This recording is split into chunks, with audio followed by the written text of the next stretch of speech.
Alright, so just a quick update. I had an absolute legend of a bloke contact me on Instagram and potentially save me from damaging my engine. If you see here, this is the selector fork guide shaft, and that's actually supposed to be out a little bit. It's got a little notch in it, which is supposed to line up with this lock plate. So I'm gonna have to pull this off, try and work that out somehow, and then line it up with this and put it back on.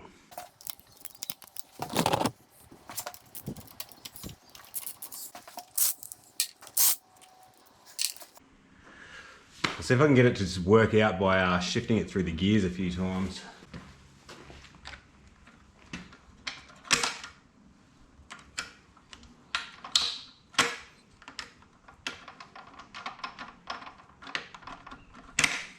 Oh, so close.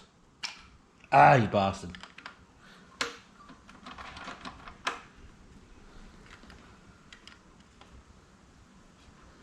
There we go. That was easier than I thought it was going to be.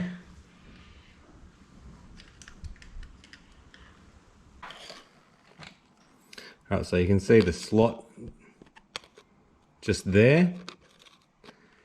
So I'll have to put that plate into that slot and then bolt it back down.